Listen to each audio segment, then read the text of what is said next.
ठीक आहे. याच्यानंतर तुम्ही ऍज अ हॉबी म्हणून ज्योतिषशास्त्र करता, तर त्याबद्दल काही सांगाल? म्हणजे ज्योतिषशास्त्राबद्दल जर सांगायचं म्हटलं तर मी तसा 4 वर्ष थोडा थोडा अभ्यास केला. साधारण एक आमचे कुलकर्णी म्हणून गुरुजी होते, त्यांच्याकडे मी साधारण दररोज 1-1.5 तास जायचं. एक आवड, आपल्याला माहिती असायला पाहिजे. ऍक्च्युली आमच्या घरामध्ये कोण पंचांग पाहत नाही, पण एक हॉबी म्हणून मी पंचांग घेतलं. मला हे पंचांग कसं पाहायचं, पंचांग का पाहायचं आणि हे पाहणं गरजेचं आहे का.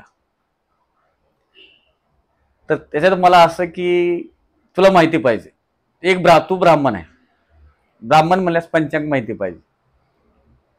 पंचांगामध्ये काय असतं आणि ते कसं पाहायचं म्हणून मी साधारण 4 वर्ष शिकलो. त्याच्यानंतर पत्रिका कशा बनवायच्या, त्याच्यानंतर पत्रिका कशा पाहायच्या, पत्रिका जसं लग्नामध्ये कुंडली मिलन पाहतो ह्या कशा पाहायच्या हे मी शिकलो. आणि मी साधारणतः एक 15 वर्षापासून हे काम करतोय. म्हणजे आधी मी 4-5 वर्षाचे झाले, टोटल मी 20 वर्षापासून ह्याच्यामध्ये आहे. त्याच्या 100% नाही आहे, पण 60-70% आहेच. एखादा दिवस कसा आहे, शुभ आहे किंवा अशुभ आहे, एखादा मुला मुलीचं गुणमिलन जमतंय का नाही, त्याच्यात कोणता अडथळा आहे, किंवा मग हे लग्न जमवा म्हणून सांगायचं का नाही म्हणायचं, किंवा एखाद्याच्या घरी सत्यनारायणची पूजा आहे, एखाद्या गणपतीचा सत्यनारायणची पूजा आहे, अशा छोट्या छोट्या गोष्टी मी आरामात हँडल करतो. एखाद्याला हॉबी आता समजा गिटार वाजवणं असेल किंवा गेम खेळणं असेल, तुम्हाला हेच करावं असं का वाटलं? नाही, ह्याच्यामध्ये कसं आहे की ह्याच्या 2 गोष्टी आहेत.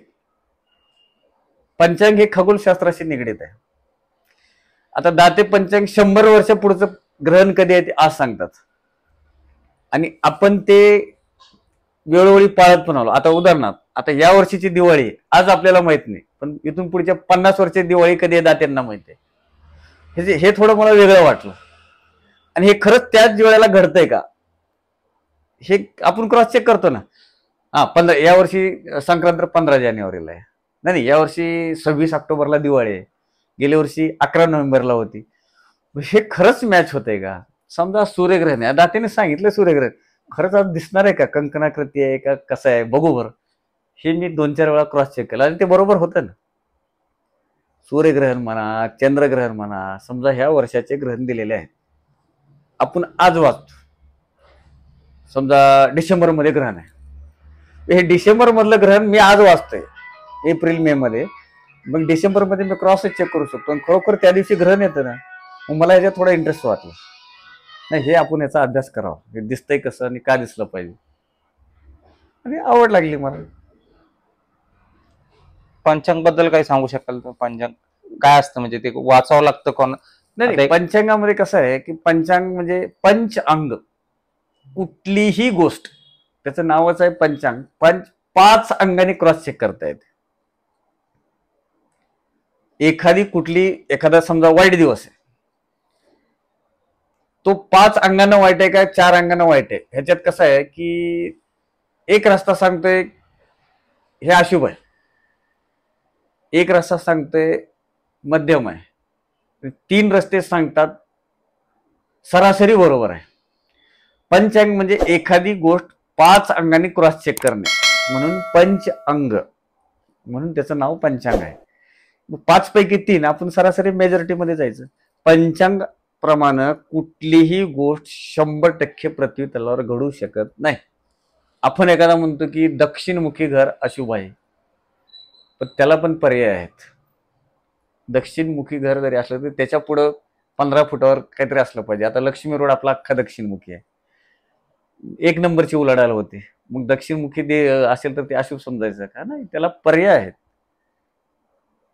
एखादं घर आहे, आपल्या घराच्या पुढे 100 फुटावर खड्डा नसावा, किंवा आपल्या घराच्या अर्ध्या किलोमीटरवर नदी नसावी, आपल्या घराच्या समोर एकदम कॉर्नरचं घर नसावं, मग दक्षिणमुखी घर नसावं, किंवा गुणमिलनमध्ये किमान 18 गुण जमले पाहिजेत, मग नाडी दोष नसला पाहिजे. मग हे नसला पाहिजे, मग असला तर काय करायचं, किंवा असं झालं तर काय घडू शकतं, हे अभ्यास माहिती. एखादी गोष्ट आपण पाहतो त्याच्यात त्याची पहिली निगेटिव्हिटी पाहिजे, त्याच्यात नकारात्मकता काय, नाडीदोष. पंचांगामध्ये स्ट्रॉंग षडाष्टक योग, मृत्यू षडाष्टक योग आणि नाडीदोष नाडी दोष असलेल्या माणसाने लग्न करावं का नाही, पंचांग सांगताय करायचं नाही. मग असं केलंच तर काय होतंय? नेहमी आपल्या उलटा प्रश्न चालायचा. समजा इथून उडी मारलो आपण, पाय मोडणार आहे, मोडते का बघू, असे डेअरिंग नाही करायचं. मोडल्यानंतर काय होईल ह्याचे कल्पकता म्हणजे हे नाडी दोष. एखाद्याला सांगितलं आपण 18 गुण जमत नाहीत, नाडी दोष आहे. मग एखादा काय म्हणतो, राव जमत नाही का, नाडी दोष आहे म्हणजे काय आहे, त्याचे वाईट परिणाम काय आहेत ह्याचा अभ्यास करायचा आणि ते समोरच्या माणसाला सांगायचं. विषयाची परीक्षा घ्यायची नाही, हे असं केलं तर असं होतं. आणि मला ह्याच्यात आवड वाटली, बाबा हे असं खरोखर चालतंय का, पंचांगाप्रमाणे ग्रहण येत आहे, पंचांगाप्रमाणे सण येत आहेत. मग पंचांगाप्रमाणे हे सगळं बरोबर आहे. एखाद्याची रास कुंभ आहे की त्याच्या आयुष्यामध्ये काय गोष्टी घडू शकतात. एखादा माणूस मिथुन राशीचा आहे, त्याचा स्वभाव कसा असू शकतो. एखादा धनु राशीचा आहे, त्याचा स्वभाव काय असू शकतो. 7.5 म्हणजे काय, मग 7.5 मध्ये त्या माणसानं काय केलं पाहिजे, ह्या नक्षत्रावर जन्म झालेला त्या माणसाच्या लाईफमध्ये काय घटना घडतात, हे सरासरी असा डोबळ. मला आवड आहे म्हणून मी तो अभ्यास थोडा शिकलोय. मी 100% ह्याच्यात काम करत नाही, पण काम चालू आहे. 7.5 तुम्ही आता शेवटी जसं म्हणले, 7.5 काय असते? 7.5 म्हणजे कसं असतंय की समजा मी पाहतोय, आता मी तुमच्याकडे पाहतोय, पण तुमच्या पॅरलल तुमच्या शेजारच्या 2 वस्तू मी पाहतोय. 7.5 म्हणजे 7.5 वर्ष. शनी महाराज यांची 7.5 असते. शनी महाराजांची 7.5 हे 7.5 वर्ष असते आणि ते एका वेळी 3 राशीला पाहतात. म्हणजे जसं मी सांगितलं की मी आता तुम्हाला पाहतोय, पण तुमच्या सोबत तुमच्या शेजारी पण पाहतोय, तुमच्या ह्या साईडला पाहतोय. म्हणजे मी तुम्हाला 2.5 वर्षासाठी पाहतोय, इकडं 2.5 वर्षासाठी पाहतोय, इकडं 2.5 वर्षासाठी पाहतोय. म्हणजे मी एका वेळी 3 माणसं पाहतोय. 2.5 वर्षाच्या तुलनेत हे 7.5 झाली. मग शनी महाराजांची 7.5 हे प्रत्येक राशीला येते. मग ती 7.5 म्हणजे 3 राशीची मिळून आहे. समजा मेष, वृषभ, मिथुन असेल. मेष आहे, वृषभ आहे, मिथुन आहे. आता वृषभची 7.5 आहे ना, तर तू मेषला पण 7.5 आहे, वृषभला तर आहेच आणि मिथुनला आहे. म्हणजे एखाद्याचा फर्स्ट कालावधी 2.5 वर्षाचा, एखाद्याचा सेकंड कालावधी 2.5 वर्षाचा आणि तिसऱ्याचा 2.5 वर्षाचा थर्ड कालावधी. म्हणजे समजा ह्या राशीला शनी महाराज आहेत, तर तुमचा ह्यांना एकदम स्ट्रॉंग असणार, तुम्हाला नॉर्मल असणार, पहिल्याला त्याच्यापेक्षा नॉर्मल असणार. म्हणून हे 7.5 वर्षाची एका वेळी 3 राशीला असते. त्यातल्या एकाला मिडियम असते, एकाला स्ट्रॉंग असते, एकाचा शेवटचा कालावधी चालू असतो. काय घडतं काय त्या 7.5 म्हणजे? 7.5 मध्ये कसं आहे की तुमची कुठली गोष्ट उलटी घडते. तुम्ही 10 रुपये सेव्हिंग करायला ठरलं तर ना, तुम्ही 2 रुपये लॉस मध्ये जाता. समजा तुम्ही 100 रुपयेच खर्च करायचा म्हणला, 125 खर्च होतो. म्हणजे तुमच्या अपेक्षेचा भंग होतो, तुमचे कामं सरळ होत नाहीत. आणि शनी महाराजांची 7.5, शनी महाराजांनी सूर्यपुत्र शनी, त्यांनी त्याच्या वडिलाला सोडलेला नाही. आपल्यासारख्या सर्वसाधारण माणसाला ते नाही, आणि ते खरं आहे. त्यांची नजर तीक्ष्ण आहे, त्याचं दर्शन समोरासमोर घेत नाही, त्यांचं दर्शन आपण क्रॉस घेतो. आणि शनी महाराजाची उपासना, मारुतीची उपासना केल्यानंतर त्या माणसाची 7.5 कमी होते. का? फक्त मारुतीनेच शनी महाराजांना जखडून ठेवलेलं आहे. म्हणून त्या दिवशी शनी महाराजाच्या नावाखाली मारुतीची जरी शनिवारी उपासना केली तर ती 7.5 थोडी सॉफ्ट होते. भोगायची तर आहे, ज्याची आहे त्यालाच भोगायचे आहे, पण थोडं सॉफ्ट होतं असं पंचांग सांगतं. ते समजतं कसं आता एखाद्याची 7.5 झाली? ते आहे ना, डिटेल असतं ना, पंचांगामध्ये डिटेल असतं. कुठल्या राशीची 7.5 कधी चालू आहे, कधी संपणार आहे, ते पंचांगामध्ये असतं. मग हेच मला शिकायचं होतं म्हणून ते शिकलंय मी. नाही, इंटरेस्टिंग फील्ड. आता एखाद्याला समजा लग्न करायचं म्हटलं तर जुळत नाही, गुण जुळत नाही तरी करतात, तर मग ते तसं केलं पाहिजे का नाही? याच्यात कसं आहे, पंचांग हा वाटड आहे.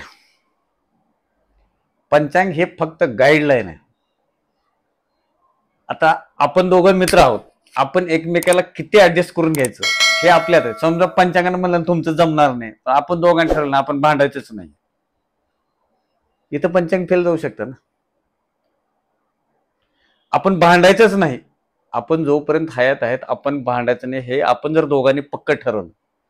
पण पंचांग सांगतं तुमच्या दोघांत जमणार नाही, पण आपण ठरवलं की नाही आपण भांडायचं नाही, लॉस होऊ द्या, तुमचा लॉस होऊ द्या, माझा लॉस होऊ द्या, पण आपण भांडायचं नाही. तुम्ही पंचांगाला इथे फेल ठरू शकता. पंचांग हे गाईडलाईन आहे. गाईडलाईन म्हणजे कसं की हा माणूस दीर्घायुष्य आहे, ह्याची रास ही आहे, ह्या माणसाने हे केलं पाहिजे, त्यानं ते केलं नाही तर त्याचं उलट सुलट होऊ शकतं. एखाद्या राशीमध्ये 2 नवरा बायकोचे 36 गुण जमणारे पण घटस्फोटित आहेत आणि 18 गुण जमणारे 1 नंबरचा संसार करतायत. ह्या गोष्टी मान्यावर आहेत. पण आधार म्हणून पंचांगाच्या दृष्टीने बाबा हा हे असं केलं तर असं चुकीचं आहे, चुकीचं आहे का पंचांग सांगेल. आपण दिवसाची परीक्षा घ्यायला जात नाही. पण असं जर मनातच आणलं ना, नाही आपण पंचांगानं असं सांगितलं, आपण भांडणं करायची नाहीत, कसं आपलं नवरा बायकोने ठरवलं, घटस्फोटच घ्यायचा नाही, काय होईल ते होईल, नाही होऊ शकत ना. आणि पंचांगाप्रमाणे 36 गुण जमणार पण घटस्फोटित आहेत. ह्या मान्यावरच्या गोष्टी आहेत. मी याचा पण अभ्यास केलाय थोडा.